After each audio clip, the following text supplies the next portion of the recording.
Let's begin. This is Volathan Modulus Tautology.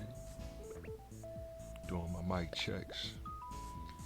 Welcome to another program. I mean, I'm gonna start where I'm gonna start, but y'all know hip hop is an American culture. We're a community too, created by the children of the 1960 Civil Rights Movement.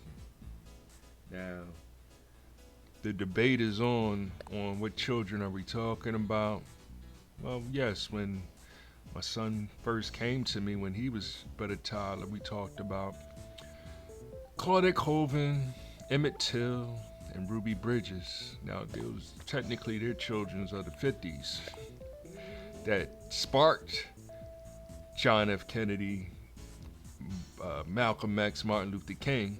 Right, I'm just using those three names specifically because they are martyrs in the game of hip hop, and therein is their struggle, their fight, their attempt at creating a civilized society cost them their lives. And people don't like hearing about it, don't like want to talk about it. They want to forget the past, in order to build the future. Like that. That's not how it works. That's not how programming works. I have a real good show lined up for y'all. I call them programs. And let me begin with the current war that they want going on. It is a psychological versus philosophical war. And the classic art of warfare is the psychological and philosophical warfare. Now, one of the things like psychological warfare is, let me just read straight from the thing.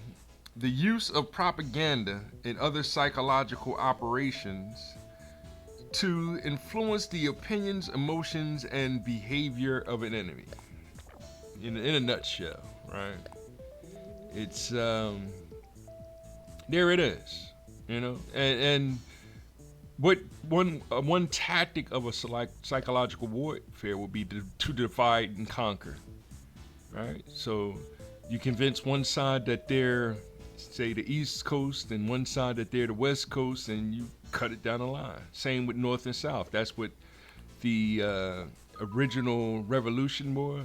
What war was that? Over slavery, but that was the Abraham Lincoln. Well, the Civil War. That was the Civil War. So the Civil War was the North and the South. Biggie and Tupac was the East and West. I mean, it is that simple. There it is. Right.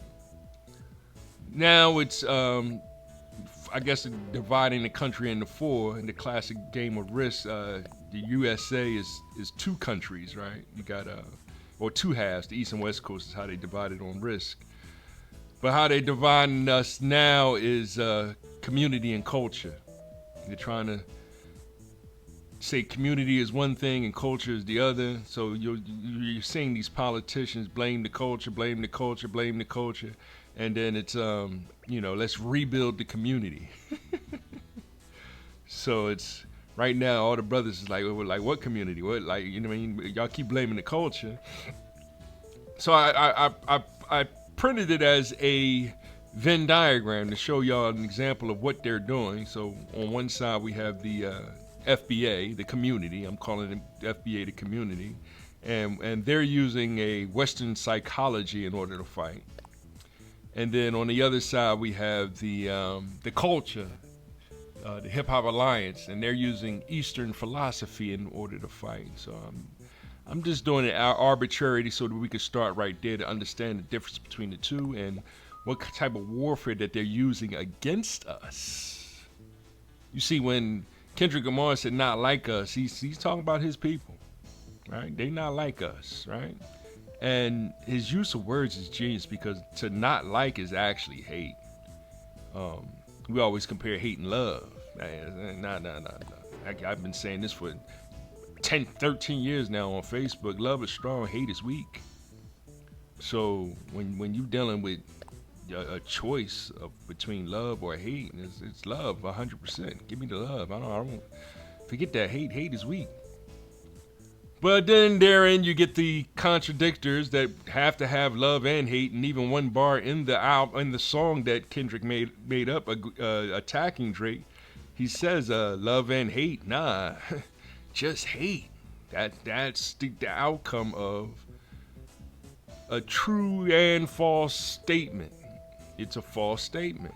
False dominates when using the connector. I'm saying connector for right now, or is another quote unquote connector, right? So these are the terms that I'm gonna give you the official terms or whatever book we use, because it does depend on the author on how you use these words to connect and to develop the dialogue such that it becomes the colloquialism, to use a big word, and we'll get over all our definitions sooner or later, right? I'll present them one at a time. To develop the colloquialism to distinguish between the art of logical thinking or the law of reasoning. And therein is the beginning of the game theory that me and my son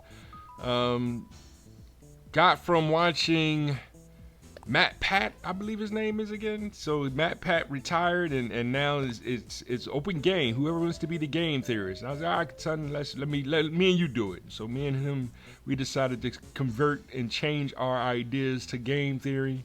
Another topic that I studied in mathematics was group theory. I did my bachelor's, what is it? I don't even know what it's called anymore. I did it on knot theory, but I did dabble in weird things like bubble theory and things of that nature. And we're still at the very, very beginning. We're trying to start with the prerequisites, and the ones that we're starting with right now is logic, algebra, logic, and set theories. So this is the first phase of that, and I hope I didn't lose everybody by now. Because I am getting a little bit off topic right now, because I am starting all over again and just enjoying the mathematics of it, and I'm just running this little loop right now in the very beginning of this show. The new concept is because we're dealing with in the gaming community, like just to pick a community.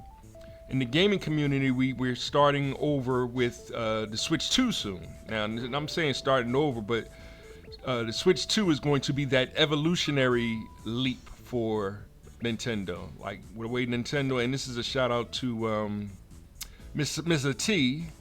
He's the one that started the revolution versus evolution. So whenever a new Nintendo console comes out, the first one's usually a revolution. The second one, that they come out with a couple years later, is usually the evolution. So the Wii was a revolution, the Wii U was the evolution.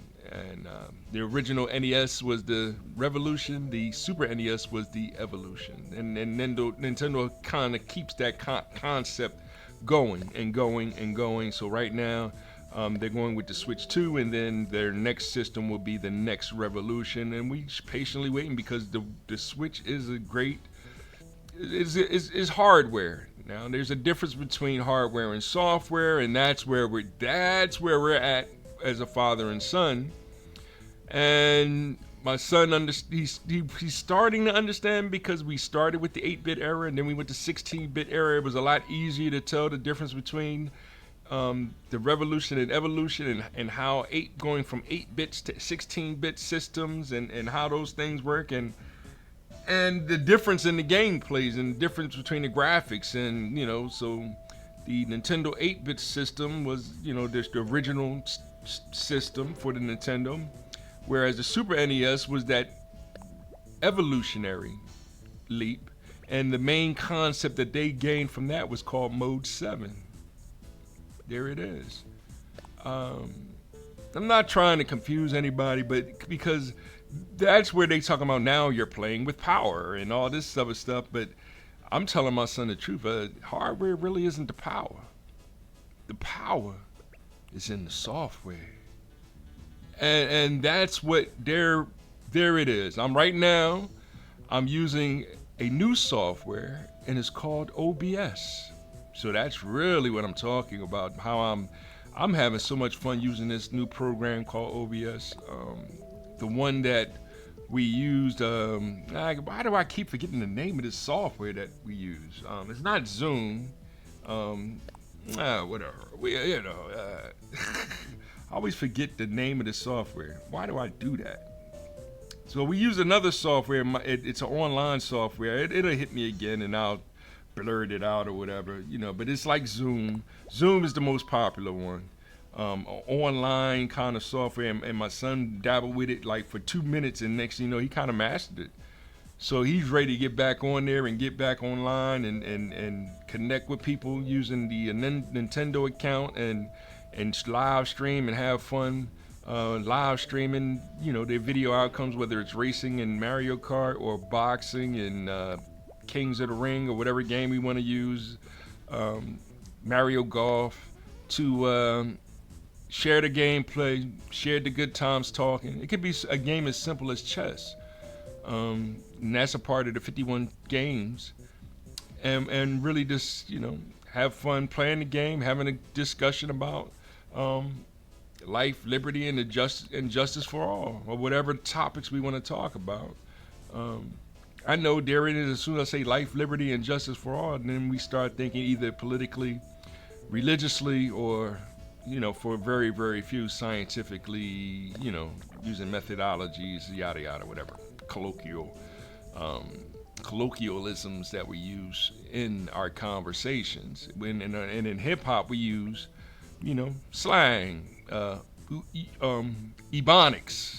They keep changing the name. They keep changing the name of it, and we just keep it the same, saying, "Y'all, it's hip hop." That's what it is. It's our language. It's our land, and we have laws that we follow that we get from a higher, infinite power that's healing our people. That's our understanding how the universe works and our relationship with, to keep it simple, God. So I'm just here to have fun with y'all. I know I rapped for, how long did I rap now? 12 minutes. Oh, that was too much. I'm gonna get right into my videos in a second. I'm sharing the video and everything, but the OBS is what I'm really highlighting. We'll talk more about that as I share these videos. Let me see here. Let me put this here right there. Boom. And then what I'm going to do is I'm gonna change up the programming on here like OBS. You program the thing yourself. It's a nice little program. My son seen it. He saw that it's a little more complicated than, what is the name of that software? Jeez, let me take a sip of this. Excuse me. They'll come back to me as I share these other videos. So I'm gonna jump right into today's program. And there it is, right? So now I did that to still frame the background, but still, that way to cut back on my CPU usage and running different videos all at the same time. So we'll talk more about the CPU percentages and things like that. Because now when you're using software on different hardware, the hardware does help or hurt the software that you're using, but the power is in the software. The power, and whether or not software is knowledge or wisdom, that's the real debate. That's the real lesson that I'm trying, that we're having discussions about, whether it's truth or love. It is that easy. So to get started, I'm going to you see I'm running this still in the background, so I can flip this now, and I'm gonna do my fair use right now. The reason why I got to do the fair use to make sure, and I'm gonna do it all at once right now.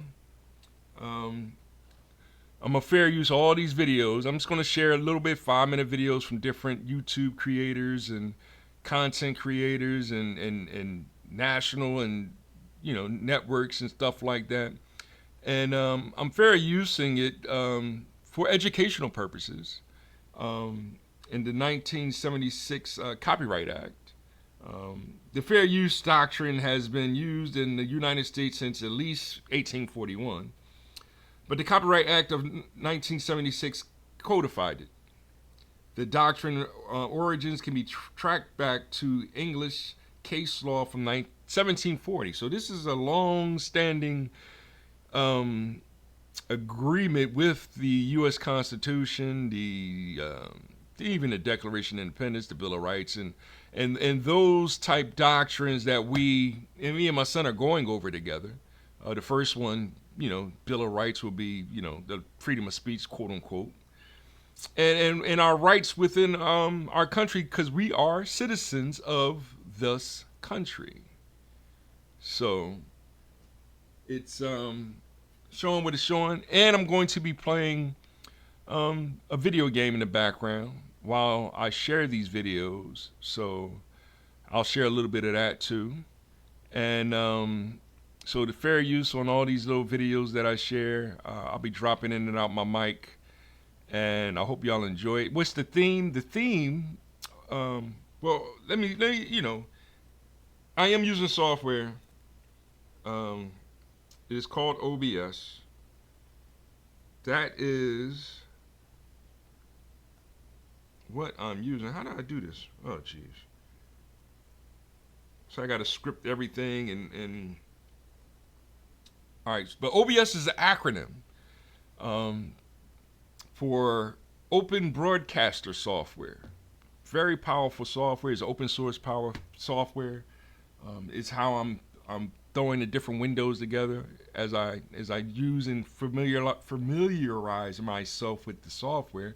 I'm going to be being more and more creative in my backgrounds, my foregrounds, my windows, and flipping between windows and using it with other programs to animate, my broadcast. So I'm still in the simple phases, but I wanted to talk about that as a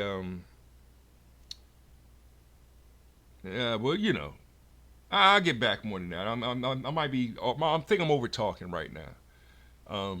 But that the other with the DEI. I just keep it out straight. That's been the real talking point from the president, and now it's kind of exposing what not just the Democrats, but all politicians in general have been doing to create this psychological philosophical warfare. Is they're changing the fundamental definition of things.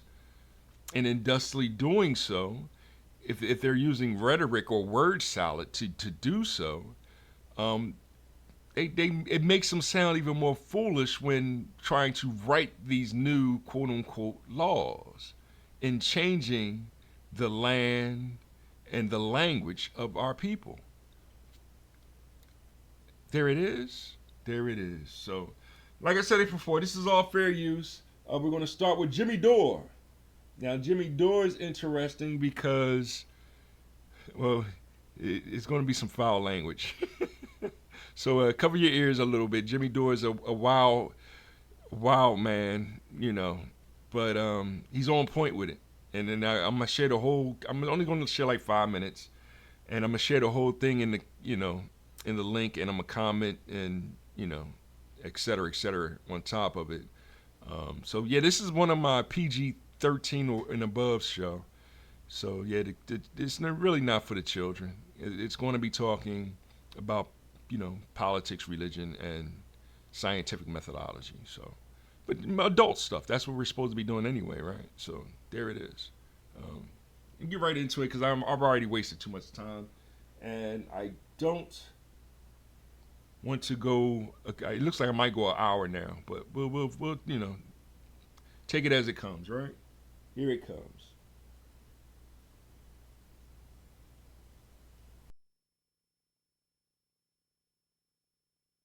Hartford, Connecticut, Syracuse, New York, Atlantic City, Levittown, Cohost, and Providence, Rhode Island. Go to jimmydore.com for the link for the cheapest tickets. So they have all they all say they're stupid stuff. And then they bring out the outgoing chair. That's him, Jamie Harrison. You cannot believe what he's about to do. So they go out, they have their conference, and now they have to vote. So now they're going to vote for the DNC chair. And he comes out and he has to let them know what the procedure is for voting. Hold on to your because here it comes. Get ready to meet the moment. Get ready to meet this moment. Rules specify that when we have a gender non-binary candidate or officer, the non-binary individual is counted as neither male nor female, and the remaining 6 offices must be gender balanced. With the results of the previous 4 elections, our elected officers are currently 2 male and 2 female. In order to be gender balanced, we must elect 1 male, 1 female, and 1 person of any gender. So again, this is what we have to do for this vice chair race. We have to elect 1 male, 1 female, and 1 person of any gender. To ensure our process accounts for male, female, and non-binary candidates, we conferred with our RBC co-chair, our LGBT caucus co-chair, and others to ensure that the process is inclusive and meets the gender balance requirements in our rules. To do this, our process will be slightly different than the one outlined to you earlier this week. But I hope you will see that in practice it is simple and transparent. Simple. The order of balloting is designed to ensure equal access to the ballot, regardless of gender identity. As we must elect a candidate of any gender as well as 1 male and 1 female vice chair, we will first ask members to elect a candidate of any gender on the first ballot. Any candidate, male, female, and non-binary, can be elected on that ballot. After a candidate is elected on the first ballot, we'll have 1 officer of the 3. So then we will know which position is filled of the 1 male, 1 female, and 1 vice chair of any gender. Our second ballot would also be for a candidate of any gender. Then our third ballot will be the 3rd position that is remaining based on the 2 results. Either a male candidate if a candidate that is not male has not been elected, or a female candidate if a female has not been elected. What about non-binary? So, well, look at that go. I think their thinking is that if they keep being wrong for long enough, it'll eventually do a full lap and they'll come around to being right again. Dig all the way to China with this one. I mean, it's just not going to happen in our lifetime, believe me. Well, doesn't this sound, when I was on, not to bring up my incredibly successful Rogan appearance, but we were talking about that CIA handbook for how to be annoying. Yeah, this is it. Country. This is it. And so I gotta say, this is right out of that handbook. So when you see them doing all this stuff, this comes right out of the CIA handbook on how to stop economic progress in a political movement. This is how you stop, you infiltrate. So the fact that they're doing that's all where this all comes from. Christian Parenti explained it on our show. Go back and watch that interview. This isn't new. Who is it that's infiltrating them and wants Democrats to fail this bad? Because this is DSA. The Democrats, remember a few years ago, we were laughing at the DSA meeting. Yeah. Where clearly that was intel destroying any semblance of whatever the hell that was supposed to be. The DSA is completely co-opted and infiltrated by the CIA and the FBI. 100%. Yeah, this is dumber than the DSA now. You see how the disease spread to the DNC completely? Which is, by the way, the intel coven. I don't even, really, honest, I can't even bear to play that again. No, please don't. I can't meet the moment right now. So you want to see? So who won? This guy won. That guy, Ken Martin. Can you? Oh. The party leader of Minnesota is their new national chair, and he didn't even sing. No. Well, if Israel asks, I bet he will. So you want to see who he really is? He's an Israel puppet. Oh, why bother with a contest? Was this last comic standing? Nick Cruz says the Democrats just chose a hardcore Zionist as the DNC chair. The Democratic Party is doubling down on their support of genocide and Israel as a way to resist Trump. That's their best plan. That is their best plan, so, without a doubt. This is that guy. There's a tweet from that guy. From the river to the sea is a chant used by extremists to support the destruction of Israel. It is appalling to embrace this rhetoric in this statement, which also doesn't even acknowledge the slaughter of Israel and American civilians. This is disgusting. That's him. Oh, what about the Greater Israel Project? Is that disgusting? Because I think it covers the same amount of space, doesn't it? The river to the sea. Do you want to see? Matt Stoller tweeted this out. Do you want to see what this guy really believes? Mm-hmm. So now, of course, the problem is that the Democrats abandoned the blue-collar workers, as Chuck Schumer told us in 2016. We don't care if we lose blue-collar workers because we're going after white-collar workers. So nobody's representing the workers. That's why Donald Trump is able to get the workers. Look, AI is going to replace them. We got to kill them off with bioweapons before we get to that AI. And so here's how. So they're saying there's an oligarchy. We have to. Oh my God, there's billionaires surrounding Donald Trump. All of a sudden, they're worried about billionaires in government, even though they've been sucking up to billionaires. George Soros billionaires, that's okay. Bill Gates, Don't even bring them up. Bill Gates is billionaires, that's okay. All those other billionaires are fantastic. I like the Netflix ones that you see a documentary on Netflix about what foods are their favorites. Those are the good billionaires. Watch this. There are a lot of good billionaires. Ready? Are you going to take billionaire money? That's the question. Here we go. There are a lot of good billionaires out there that have been with Democrats who share our values, and we will take their money, but we're not taking money from those bad billionaires. Oh, Boy. oh, wow.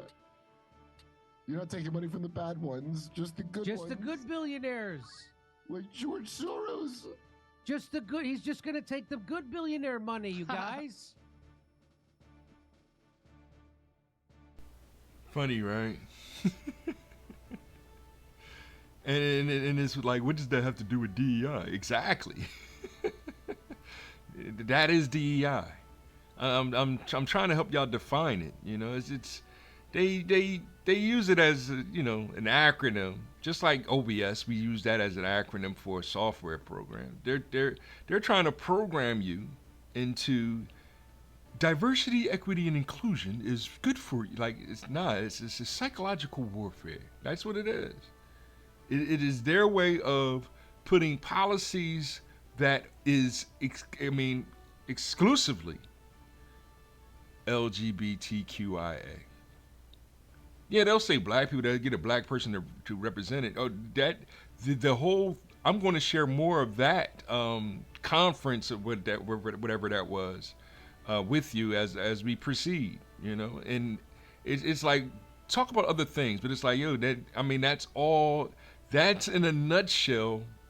It started all the way back at to be honest, because that's what was it called before? Oh gosh, why am I getting it's like right down to prepare, and then they're the professionals at that.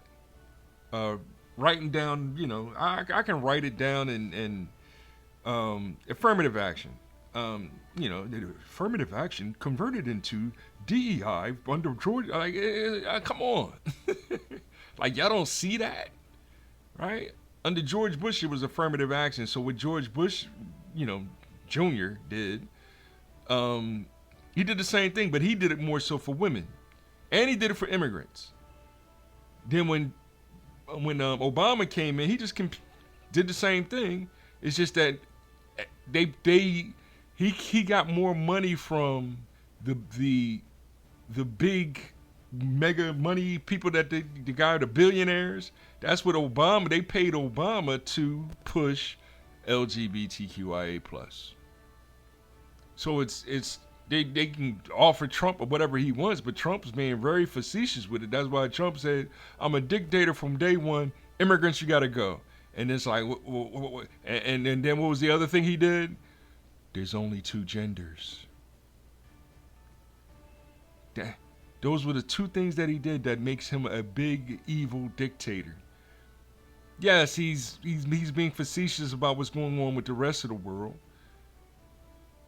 But his main objective is MAGA, make America great again. So it's, y'all want us to, do you really want us to help the war over there in in Gaza, okay, we'll send troops. And then you see everybody was like, no, you can't send troops in there. What are you talking about? Right? If that's what you want us to do, if you want us to stop it, I can send some troops in there to help stop it. That's Trump, right? Biden wasn't trying to stop it. That's why Biden was feeding the wars, right? Ukraine, you want me to what? Send you more funding? Like, I'm looking at my books. These books ain't right. I got Americans in the streets begging and starving to death, right? Families getting broken apart. All because of wars all around the world? Nah, but you need to deal with home first. That's what he's doing. So yeah, he's saying he's going to send troops in there. Y'all want to send troops in there? I can stop it. We send some troops up in there. That's risk. That's the game. I know. So, keyword, root word. And I'm about to get into Dana data. I'm already I'm going to and you see the game in the background. That's Final Fantasy Tactics. I'm trying to play it, but at the same time get some more video in. And so I'm gonna play some Dana with the data, and he's talking about the same thing, DEI. I know we're talking about immigrants now, but yeah, that still is DEI. Whatever you want the acronym to be, it can be, because that's exactly what Obama was doing. He was personifying DEI, and who was DEI? It's not FBA. And who's FBA? Foundational Black Americans. There is a difference, and DEI is not like us. So, I'll be back. Here's some Dana, fair use. Enjoy. The first thing on the agenda, what she did on the first day, Attorney General Pam Bondi has directed the Department of Justice to halt all federal funding to sanctuary cities. This move aligns with her broader directives, including fighting the weaponization of the justice system, addressing cartels, and reviewing cases against President Trump. This policy change aims to enforce immigration laws more stringently, affecting over 200 sanctuary jurisdictions across the United States. They ain't playing, and I'm here for it. So you in Chicago, y'all have been dealing with this for the past, 3 years, 4 years? No, sanctuary city has been a thing since before I was born. They made Chicago a sanctuary city in 1985. No, you're right. But in recent years, let me just be more specific. Under the Biden administration, billions of dollars was flooded into the state of Illinois and the city of Chicago, specifically for the illegal migrants. Yes, ma'am. To mitigate the migrant issue. Yes, ma'am. So talk to us about that. Go ahead. Number one, the money that they sent or they were initially spending, this was not federal money. This was not tax money. These were set asides. For example, when I said that the first $51 million that they spent on the illegals in the city of Chicago came from an opioid settlement fund, and they were supposed to build rehabs with that money. Then they started using the COVID money on them, and they then started sending migrant money. But the issue is that the migrant money stopped. Jim Crow Joe didn't send enough, and then when they asked for some more, he said, no, you guys start having to figure this out yourselves. And that's when Brandon tried to push it onto the taxpayers, and we said no. So that's, where this is all coming from. But because Pam Bondi is cutting off this money, we're about to miss out on like $10 to $20 billion in the city of Chicago for some people that do not live here. They don't live here. We don't know these people. So now we have to suffer as taxpayers, as citizens, American citizens in Chicago, because the Chicago Teachers Union has made a deal with the Venezuelan government to take their people here. It's not right, but shout out to Pam for doing her thing. Thank you, Pam Bondi. The people of Chicago appreciate it. We can definitely see the long-term goal. We would just have to make ourselves tighten our belts a little bit. But I see someone said put it Harold Washington put into play and Daley weaponized it. That is incorrect information. Daley never weaponized it. It was actually Rahm Emanuel who codified it, and then it's Lori Lightfoot who gave it teeth. Daley had nothing to do with this current situation that we're in. So please don't say that. This is Mayor Washington, Mayor Emanuel, and Mayor Lightfoot, and now Brandon Johnson and the CTU are taking full advantage of it. Well, later on in the show, I am going to talk about the protests that are going on throughout the country, protesters protesting against Trump policies. But what he is doing, he's doing everything that people voted him in to do. And number one on that Yes. agenda was to secure the border and deport the illegals. Correct. That's exactly what I've been on Fox News begging for the past year. Like, a lot of times people see you on these cable shows and they think that, oh, they're giving you pockets of gold and you're doing this. No, literally the only purpose that I have for going and sit and talk to national cameras is to get us the help that we need in Chicago. And now the help is here. Tom Holman is here. Pam is coming through doing her thing. Thank you. And shout out to my Donnie, President Trump, who really stood on business for Chicago like he told me that he would. So right now they're trying to make it a Chicago, what they're calling a working families, because they're saying, oh, the migrants work and we're fighting for working families, but to the detriment of the taxpayers and the voters. So I'm super excited that Brandon is going to talk to Congress. I'm trying to get down there myself, girl. I want to be sitting right behind him in my fur coat and my red hat on, because this is what we wanted. And this is not a game. Again, a lot of people see this, see us on YouTube or whatever, and they're like, oh, these people are, getting attention. But nobody wants this attention. Nobody wants to do this work. But the fact that we have to take our time and do it is, in my opinion, very disrespectful. But I'm happy that it's being done, because now maybe in a year we can spend our time doing something else. Mm-hmm. I want to highlight this here, right? Because I'm going to be referencing this throughout the show today. Actually, let me bring this bigger. So I think people, whether you are for the migrants to stay or want them to go, they broke the law. Title 8 USC 1324. Title 8 USC 1324 defines several distinct offenses related to aliens. Subsection 1324(1) prohibits alien smuggling, domestic transportation of unauthorized aliens, concealing or harboring unauthorized aliens, encouraging or inducing unauthorized aliens to enter the United States, and engaging in a conspiracy or aiding and abetting any of the preceding acts. Subsection 1324(2) prohibits bringing or attempting to bring unauthorized aliens to the United States in any manner whatsoever, even at a designated port of entry. So, and Dana's fun.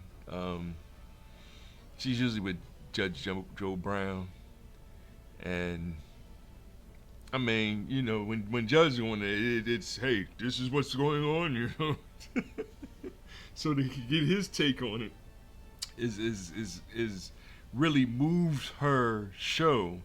Her take is more of trying to be a little more compassionate, but to hear both of them, it's even for them being black women, it's y'all really did a number on us with opening these borders and letting all these illegals come in and really messing up the economy, and to even consider that FBI's are being selfish in this matter and saying, hey, y'all gotta go. Hey, we're gonna fix it. We got to rebuild our community by ourselves. Like, we've been accepting immigrants in our communities for 60 years now, and the community's not better. Most of the time they set up shop in our communities, but then they live outside of the communities. So that therein is what you're seeing in the suburbs, and the same thing is transpiring in the suburbs now, where the immigrants are owning the businesses, and we don't own the businesses anymore. We never did, being a foundation of Black America. A lot of the white businesses are now converted over to immigrants. So now they're even seeing the effects of that, and that's who's next. Is Willie Pete. Willie Pete is next. Sergeant Willie Pete is classic angry black man, right? But he's going to articulate it in a way.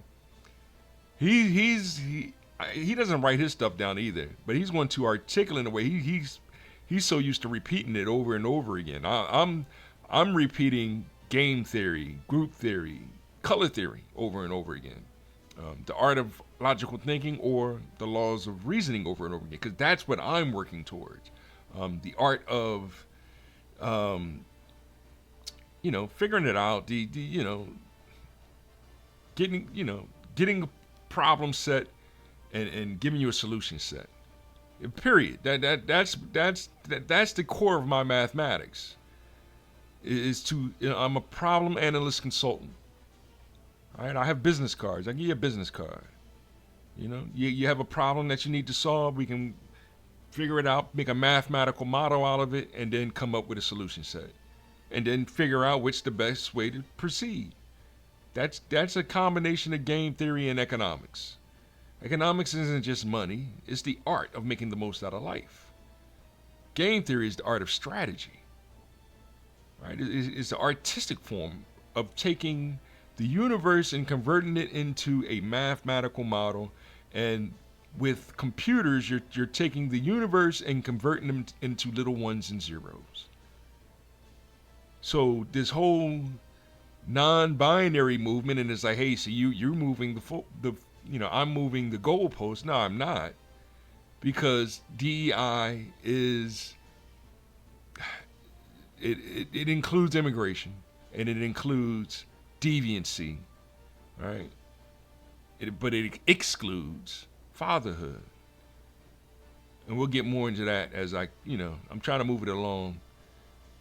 But I just had to forewarn you before I play this Sergeant Willie Pete, because Sergeant Willie Pete is about to go in. It's only like 5 minutes. That's all I can really share of him. All my links are going to be in the comments section, so you can go check out the whole video. But forewarn you, Sergeant Willie Pete he stands on his own, right? He doesn't have any kids. He doesn't have any, he's not married. He doesn't have any kids, and he's going to give it to you raw and direct, right? So he is the part of the manosphere that's he's out there, solo fighting the war, and it's just like, fam, we want me to help you? Nah, you got a wife, you got children, you know what I'm saying? And it's like Mr. C is the same way. It's like, you need my load, man. You not know you over there. Like, I'm not like you. I'm like you, but I just and I get your fighting, and I'm trying to have your back, right? But we're fighting two sides of the same coin, two wings on the same bird, right? It's just that the ones that's looking very, very bad right now is the Democrats, because they're the ones doing the feminism, the LGBTQ. That's basically what it is, because it is, as you go by the letters, it's ladies, gentlemen, what's B, right? Bastards, and then LGBT. Well, that's trans. You can't help it, but that'd be transformers, right?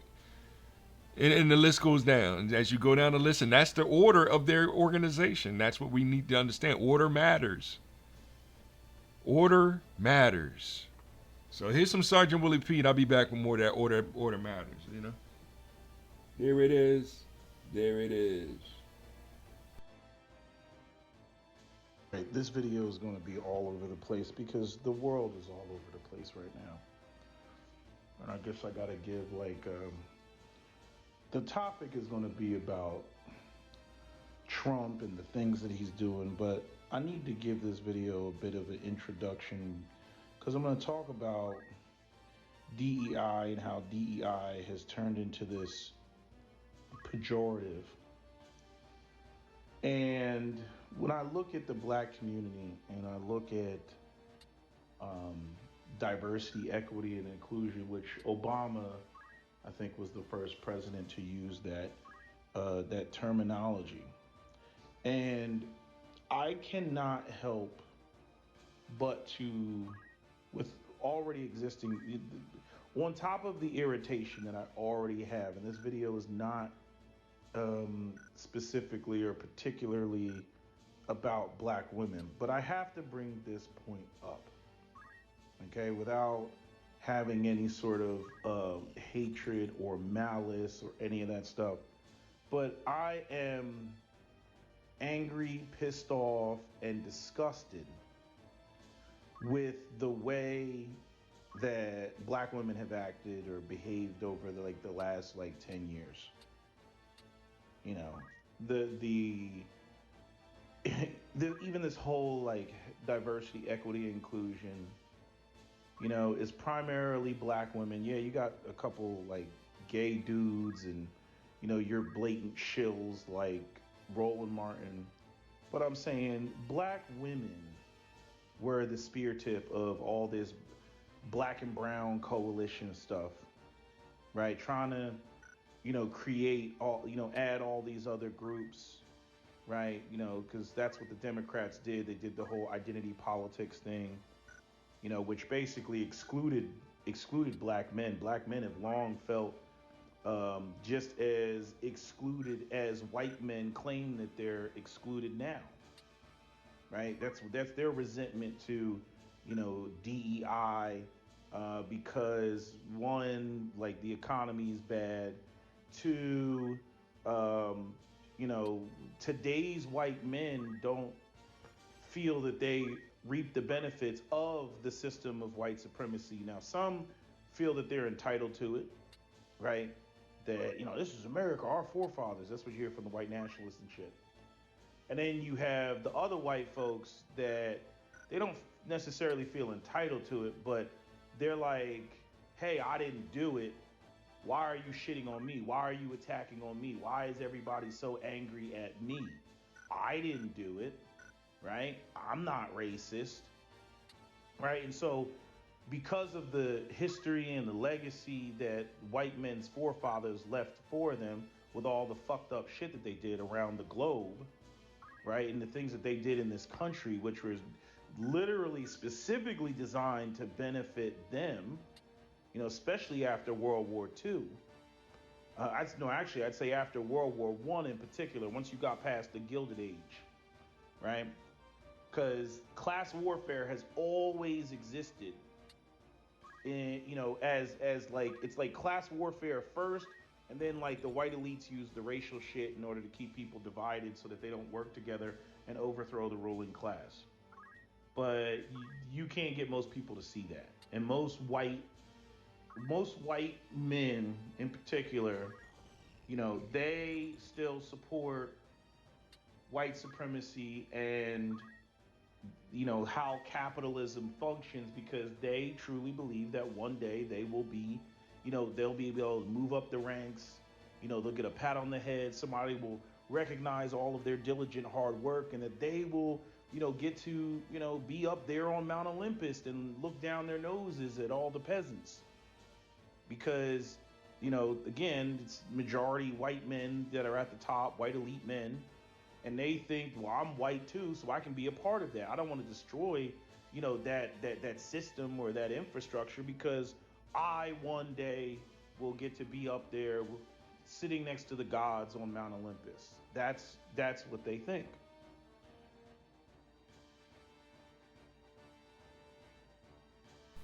It's definitely a clown show. All right? DEI is a clown show. And so all you can do is sit back and watch, and, you know what I mean, or be in the middle of it and get caught out there. We really supposed to believe these Democrats that are, we have to say we have to include he, she, and then the third one, which is non-binary, et cetera, et cetera. Like, seriously? Right? Like, I had several videos of that actual conference, and I'm going to share those on little skits, just to let you know which side. Y'all know it's not side, but it's why am I putting on blackface? That's not what I'm doing. I'm sharing the content that, hey, these are the professionals, the quote, these are the foundation of Black Americans that I'm sharing with you. These are the ones, and all they're doing is reinforcing what we've been experiencing for almost 20 years now. Because it is affirmative action transforming into DEI, which is what they're still pushing. And then they're trying to blame either the community or the culture. They're trying to make you choose a side, either the community or the culture. And it's like, nah, FBA is the community. Hip Hop Alliance is the culture. It's not hard to understand. FBA is the community. Foundational Black American is the community. Hip Hop Alliance is the culture. So they want us to blame the culture. And it's like, well, it is the Snoop Dogg's and all. And it's like, yeah, but they making millions of dollars or billions of dollars, right? So it's the Al Sharptons and I'm trying to think of the other guy that just, announced, because they try to use the most professional people. And it's like, nah, I don't want to pick on Mark Lamont Hill again. I got some real funny ones with him. Oh my gosh, you talking about, seriously. Some of these dudes overact. And it's like they're pretending, right? And it's like, nah, they're not pretending. That's the whole funny thing about it. They're becoming the same ignorant rhetoric that they spewing. That's the story of Peter Pan. Peter Pan had to grow up. The story of Peter Pan is not wanting to grow up, wanting to stay in Everland with Tinkerbell and using her magic to stay young forever. Right? He had to break that bond. That's the true story. Right? Because it made him gay, having Tinkerbell, right? It made him want to be young forever and happy and being with the kids. But it's dude, you gotta either stay here and marry the autochthon, right, girl, and become a part of the tribe, or leave with Wendy. So we all know the moral to the story and what happened, because Hook came out later on. And that's a movie that I do want to watch with my son one day. Hook. He's ready for it, right? But y'all want to watch Call of Duty or one of these war flicks or Red Tails, or like, he's not really ready for that. It's rated R. Parental guidance is necessary. We don't have to force feed rated R movies on our children. PG-13 is good enough. But now when the government says, hey, we don't want LGBTQ in our, because of the sexual contents of their community. And for them to go, well, we not. And then you share two men in Atlanta adopting two boys. And now since there exists one, then there has to exist more than one. So we have to really look into that. And that's what they've been doing with Foundational Black Americans. When a man has, a couple baby mamas. Then on the vice versa, when a woman has a couple baby daddies, she's still a queen. He's no longer a king. That's when the religious folks say, well, who do who's the Lord? What does the Lord say? And Christians say the Messiah, Jesus. Islam say Muhammad. Right? Jews are still waiting. And there's the conflict. There it is. So the next one is Vicky Dillard. And the fact that we can't even say that without being block monetized, because this is supposed to be a country of free speech. But they turned down the volume. Y'all ready for some Vicky? Let me give y'all some Vicky. And then one more.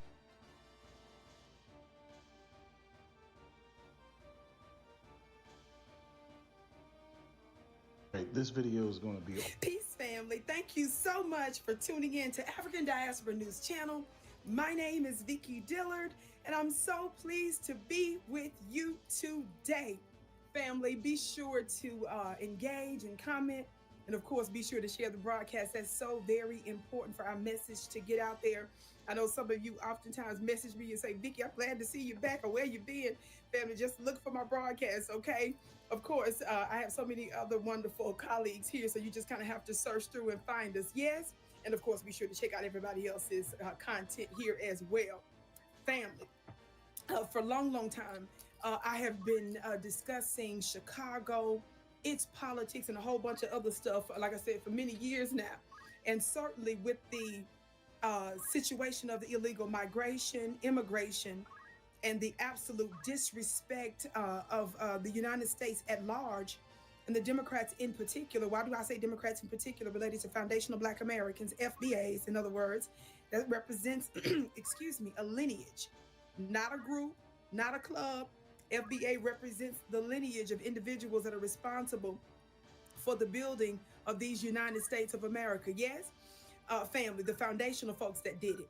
So I brought that up because a lot's been going on there, but it has gone to a whole new level, because in addition to the United States refusing to give us justice, refusing to make good on the claims of reparations for Black Americans, foundational Black Americans in particular, they are literally not playing in our faces.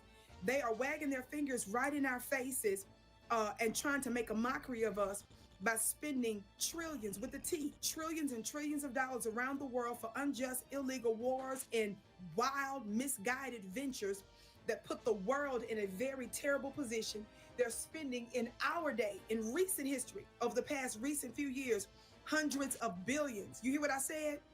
Hundreds of billions of dollars in monies, for example, to Ukraine, to fund an unjust proxy war against America's enemy. Yes, we are sending billions of dollars every single year for almost 70 some odd years, almost for the entire existence over there for Israel.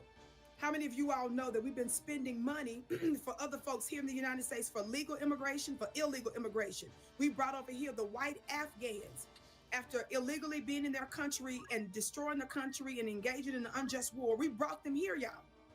Talking about they helped us in this war, gave them tangibles.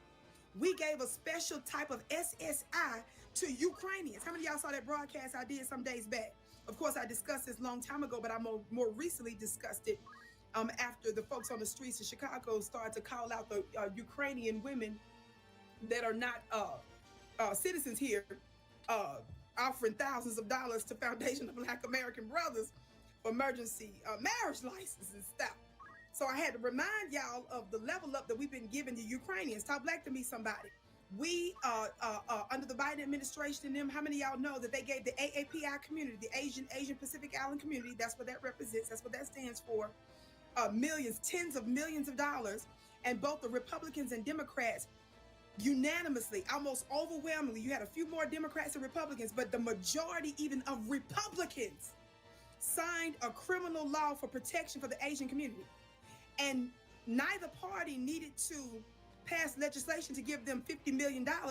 What your government did was they found money that already existed in different agencies and redirected it to their community. How many of y'all know we're still technically waiting on a crime bill for Foundation of Black Americans? So how did they beat us at that and get overwhelming support from both the Republicans and Democrats to get that crime bill and then get tangibles? I'm bringing up these incidents to let you all know they're playing in our faces. And I don't want to hear nothing about what you can't do for us when you are showing us just in the past few years the hundreds of billions of dollars that you're willing to give out to many other groups except for us. So, baby, the pressure is on for Foundation of Black Americans. That's what I want to say. Let me hit my gavel on that. How many of y'all know? Yeah, Amanda with Galvin. Vicky gets, very judiciary, should I say? Choose a better word or whatever. So, and this is the last one. I'm gonna go straight into Tim Black. I've been sharing Tim Black over and over again. Tim Black, the best is for last. I saved the best for last. Tim Black is going to really take his time and really explain it one more time for you, because what we're dealing with is the personification of DEI. What is DEI? What does the acronym really mean, right? And why is that acronym getting a higher preference or a higher priority over Foundational Black American, FBA, Foundational Black American? Why is DEI getting a higher priority over FBA, and why do they expect FBA, which is including myself, which is a hip hop community, right? Why are they expecting us to be even more so, sacrificing our community, our land, our language, our laws for DEI? Especially when we don't get any benefits from it. None. We didn't get any for affirmative action. Now we're not getting any for DEI. So, it seems like everybody else, especially the illegal immigrants, are getting more preference from DEI than FBA. And it has to end. Easy. It's not hard. So, this Tim Black's the last one. Enjoy, and I'll, comment and wrap it up because I've been on for over an hour now. I didn't want to go this long, but oh well. Enjoy, and we'll be back to wrap in summation. As if this is going to save black people. Diversity, equity, and inclusion in education and in the workplace. It's known as DEI. Sometimes you hear DEI initiatives, and it represents an institution, organizations, or entities' commitment to changing the culture to ensuring full participation and consideration of all types of groups. DEI was running out of Joe Biden, his entire administration. In fact, DEI had been implemented since Obama's days in office. We believe our diversity, our differences, when joined together by a common set of ideals, makes us stronger, makes us more creative, makes us different. From all these different strands, we make something new here in America. And that's why, if we want to keep attracting the best and the brightest from beyond our shores, we're going to have to fix our immigration system, which is broken. So what I'm trying to tell you is if DEI was benefiting black people, we would have a lot of evidence of it because it's been in place since Obama. Obama implemented it in 2010, I think. Various DEI practices. He was the first president to introduce it. So if DEI was so beneficial to black Americans, where's the proof? It's been damn near 20 years since Obama became president. And during his second year, he started implementing these policies. You had his entire 2 terms. Then you had an Biden administration. I don't know what Trump did, but then you had a Biden administration. So you've got 10 years of various DEI programs being implemented. And when I say people show me the proof, people start talking to me like I'm talking another language. So I go and say they don't understand what I'm saying. They start ignoring me then. Now they get to ignore me. Because no one in cable news, no one in so-called liberal media, no one in progressive media, no one wants to say, hey, show us the proof, man. Go ahead, show us how it benefited black America. They'll show you how it benefited corporations when they say, oh, they got more diverse than the corporation side. Walmart made more money. Okay, did black people make more money though? Because I know, I'm not a fool. I know that DEI means more than black. Well, first of all, I think that we have obligation to educate the public as to what DEI really is, because number one, it's not affirmative action as some might think. DEI is about making sure that, say, a veteran may have a handicap, an injury from the services, and come to work for the federal government. DEI would make sure that that veteran has the, I guess I would say, the opportunity to work in a job, and they will place them in a position where they could accommodate that veteran and so that they can do that job. So DEI is about that and about providing services for workers. It's not about the color of a person's skin. And it's not a quota program. It's Let's just be clear. It means that, not, and it also, I think, for a lot of conservatives, they believe DEI just means black people getting jobs. And so when they see a black person in any job, they say, oh, that person's a DEIer. They said it about the literal elected vice president of the United States. Absolutely. She wasn't hired. She was hired by 80 million Americans voted for her. But that's what the word diversity means. It means more than black. It means diverse. Said, hey, I got a diverse pack of gum in my pocket. Well, then I'm expecting you to be multiple flavors, not just purple. I'm expecting a lot of different shit, like the toucan. The toucan gum that used to be out. They had all these different gum flavors. I remember this thing vaguely. I remember this gum that had all these flavors, and it tastes amazing. It was like the best gum on the market, man. This gum, it was like, wow, and the flavors burst. It was a very sweet, very tangy, very deep flavors in this gum. This gum was great. But the flavors only lasted for about 3 minutes. And then it was like you were chewing air. All I'm saying is if DEI was so beneficial to Black America would be benefiting. You would be able to show. And you know what? This is how I know I'm right. And I'm gonna move on. I'm gonna move on past this. But I know I'm right because if there was any evidence, if there was any fucking evidence that DEI benefited black people, it'd be everywhere. Everyone would be talking about it. Joy Reid wouldn't shut the fuck up about it. Okay? Rachel Maddow wouldn't quit. Whoopi wouldn't shut. Sunny would be non-stop. She would set a Guinness Book of Records, world record of talking about it. The reason you know I'm right, you scumbags who refuse to admit snow is cold and wet and comes from above, you motherfuckers. The reason why we know Tim Black is right, because you know if the Democrats could brag, if they had facts and data behind their vacuous bullshit, they will be saying it. It'd be everywhere. It'd be on T-shirts. It'd be on bumper stickers. They'd have tattoos. Oh man, Kamala Harris would have ran on it. So I know I'm right. See, common sense wins. Common sense wins.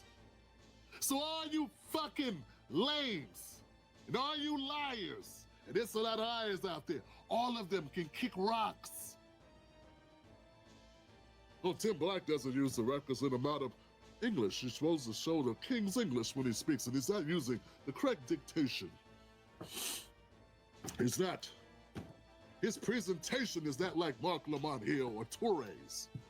Oh, he's not as eloquent as Amanda Seals or Candace Owens, who's not as, fluent in bullshittery as Lester Holt. But I'm right and I'm honest and I'm true and it's real. If I was wrong, it would be everywhere. If I was wrong, there'd be a DI on the fucking Jumbotron at every sporting game. There'd be DI at every basketball game. There'd be DI introductions. When you watch the movies, the shit that plays, the little previews, there'd be DI commercials in between them. That's how much they would talk about it. The reason why you know I'm right is because no one's talking about results. Because it ain't about results, fools. It's about boosting the Democrats and lying to us. It's about extracting the one thing black people have. The only thing black people have is our history. The only thing we got is our history, and that's a currency. And them Democrats use that shit for money in their pocket by the way of programs. And DEI is a program. Shame on you people that should know better. Shame on anybody over a certain age with a certain amount of education, wisdom, or street sense not to figure this out. DEI has been killing it. It's helping black people. Why didn't Kamala run on it? Goofy, she wasted $2 billion. And not once did she have anything to say, hey, look at all the results Joe and I did with DEI. Look how it helped black people. Goofy. See, I want to encourage anybody. I want to inspire people today. You don't need to go to schools with these people. You don't need to hang in their circles. You don't need to kiss their ass. They're not that smart. They're not that smart. You're smarter than them. All you got to do is rely on your own smarts. Rely on what got you where you are. Rely on your basic common sense, because it's uncommon. You got these Ivy League fuckers up here debating and talking about how great DEI is, telling you how good it is. And here I go, Tim Black, with a few credits post-high school, shitting on them all with truth. So, what is DEI? I mean, we have to really deep dive this. This isn't the only episode that I'm going to be talking about. I have to help y'all understand the acronym DEI and how they're using colloquial rhetoric to redefine foundational Black American. As soon as Trump said the 13th, 14th, and 15th Amendment was for us, foundational Black American, it was like, hey, we were supposed to go, okay, we're going to hold you accountable for saying that. Right? He said slaves, but we're going to let him know, hey, it's foundational Black Americans. It's as soon as Christopher Columbus came here, there were Black natives. They brought over Black Africans. They took Black natives over to Europe. Yes, it was a trade of knowledge. That's the wisdom that y'all not understanding. And it's going to be that which helps everyone achieve freedom, justice, and equality. It's not diversity, equity, inclusion. That's not going to help. No, because you're excluding one God, our Father, the art of time, hip-hop, life, love, one.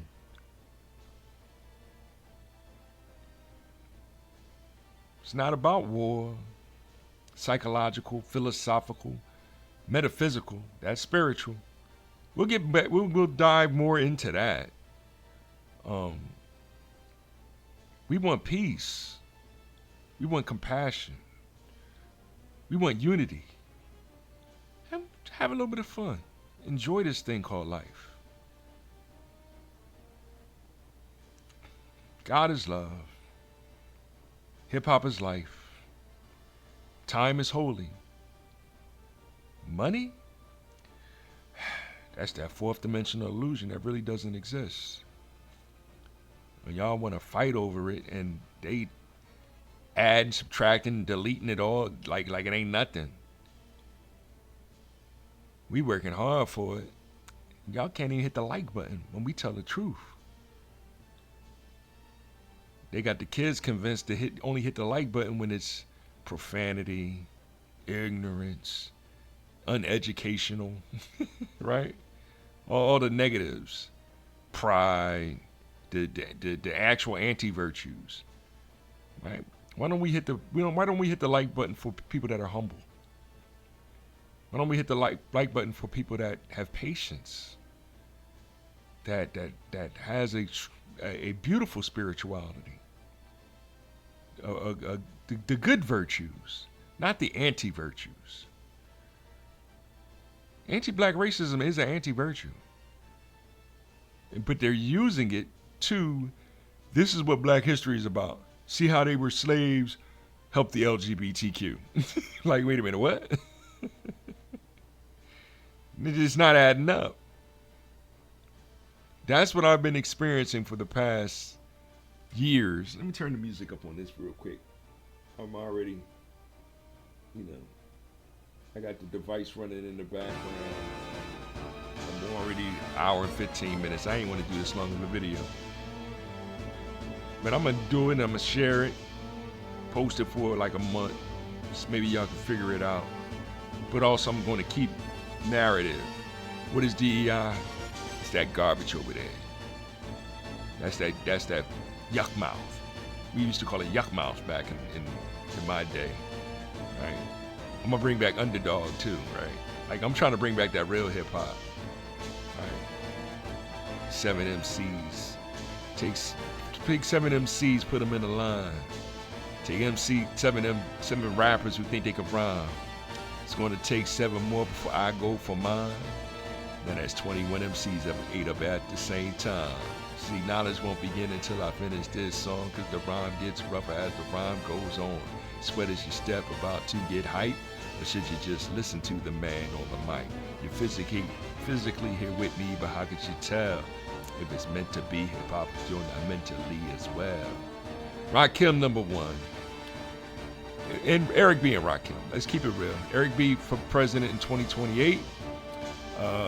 Number 2 is the Juice Crew. Y'all know who the Juice Crew is. Big Daddy Kane, Cool G Rap, Biz Markie, rest in peace. Number 3 is EPMD with Reggie Noble and others. We'll get in this list together. Number 4, Slick Rick the Ruler, Dougie Fresh, the Human Beatbox, original, right? And number 5, Boogie Down Productions. That's KRS-One, Guru.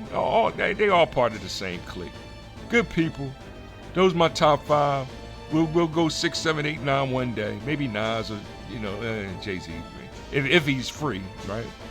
But this is what we dealing with the real hip hop, right? They want to destroy our legacy. They want to point at all these side acts, and I like their music. I mean, the beats be flowing. They be doing triple entendres and all types of craziness with their lyric, but they not like us, right? That means they hate us. To not like is hate. So stop hating us, because this is our land. This is our language. This is our law. It is American. A little bit of English and language arts. That's what it is. It is mathematics. I like to say epistemology is what I like to say. And in the middle of it is science, technology, engineering, mathematics. I'm using game theory and group theory, a little bit of color theory to add a little, emotionalism. Just a little bit, but it's wisdom. That's wizardry and witchcraft. 2, entertain, be fun about it. Yes, you can be a wizard or a witch and still be benevolent. There it is. Enjoy the rest of your weekend. Go Eagles. There it is. Another video coming soon. Peace.